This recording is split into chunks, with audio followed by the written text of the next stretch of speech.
I had a wonderful email, or not one email, it was text exchange with my son last night. I get them maybe once every 6 months or once a year. But in that exchange, it was blessed for me because I could see the Lord working on him, even though he would never admit that, because he wants to come back to the family. A blessing for me. And one of the last things he said in his text was, he says, I can see that we're cut from the same cloth. We just see things differently when it comes to religion. And I replied to him, I don't think we see things from a different point of view. I think we see things the very same in this gospel. I told him, I says, my homily is about this very point, about respecting each other, even when we made a mistake, huge mistakes in our lives. See, being our best self is a process. It's not a destination. It's something that we have to work towards over time, making minor improvements or changes in our lives that create a lasting result in the long run. See, our best self isn't an achievement or a quest. It's a way of being kinder, compassionate, respectful, and generous with ourselves first, and then to others, especially when we're challenged. It's about learning from our mistakes, growing through failure, and keeping our eyes open for opportunities than allowing our fear to hold us fast. See, in the gospel today, Jesus is giving us a large dose of idealism to help us on our way to form our best self. He says, love your enemies, do good those who hate you, turn the other cheek. And if anyone takes your coat, give him your shirt as well. See, the challenge is that all too often we place qualifiers to Jesus' words that limit and even explain away his intent.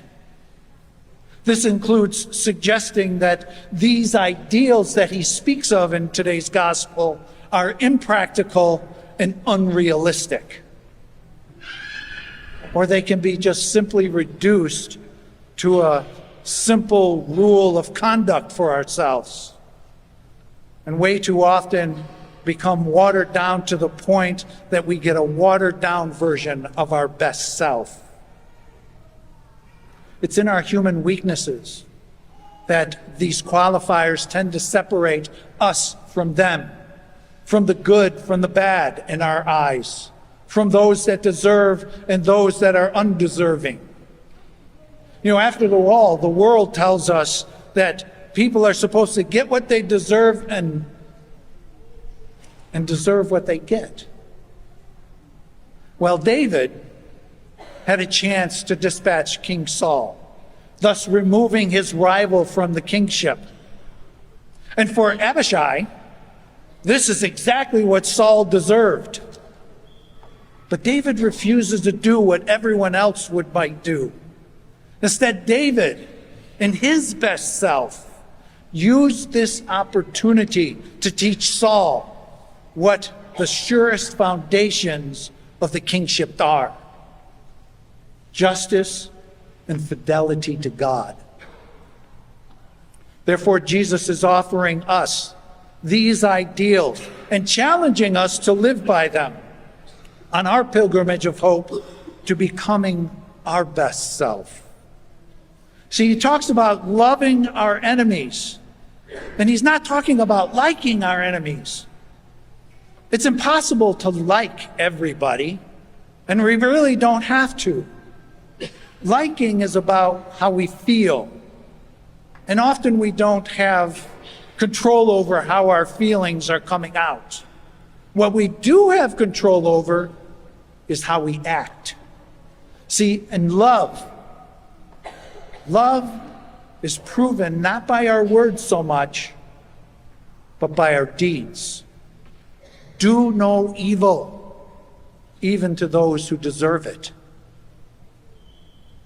When he talks about turning the other cheek, he may not necessarily be meaning literally.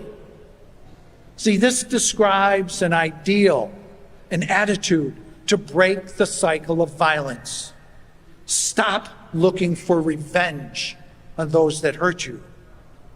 Know when to let go of your anger. This ideal offers the hope for peace. Tough talk doesn't solve any conflict. It fuels it. Among our family members, among our neighbors, our communities, between nations, and yes, even in ministries. Jesus talks about giving to everyone who asks. And here too, we have to be careful that we may not want to take this too literally. Jesus asks us to have an attitude of generosity that allows us, when possible, translate into action while expecting nothing in return. Consider the generosity. As I was running back and forth to check on things down here at the sanctuary, I saw this wonderful line. It's still there. There's a line at the confessional. Think about God's generosity in the sacrament of reconciliation, where he pours out to anyone who comes to him his mercy and forgiveness. The rule of thumb that I've learned a long time ago is if you have it, share it.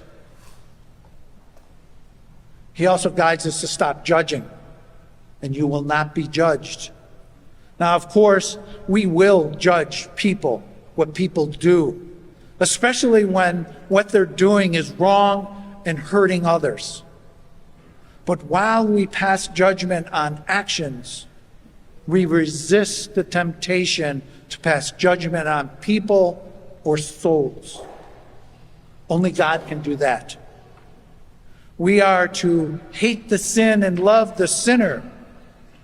In other words, be merciful, just as your Father is merciful. See, forgiveness is an important element of mercy. When we are in a position where we must forgive, we know it can be hard. However, we must also note that the burden of unforgiveness is a very heavy load to carry. Even though forgiveness can be a very hard task, we hope we must forgive, because forgiveness is necessary to free us. It's to free us. And if we try and fail, try again. Practice forgiveness until it becomes a natural part and sign of our best self. St. Faustina reminds us in her diary that Jesus insisted that God is not only merciful to the sinners, but in fact, he is even more merciful to sinners than the just. She writes, all grace flows from mercy. Even if a person's sin are as dark as night, God's mercy is stronger than our misery. One thing alone is necessary, that the sinner set ajar the door of his heart and then let God do the rest. We are not to judge and condemn. We are to forgive and give. And these dispositions are recommended not to avoid judgment and condemnation of others, but rather identifies the measure in which God will respond to each and every one of us. For the measure for which we judge and condemn others, God will use that same measure on us. And the measure in which we forgive and give is the same measure that God will use on us. In other words, the disciple's best self, when living these ideals, best reflect God's forgiveness and merciful love.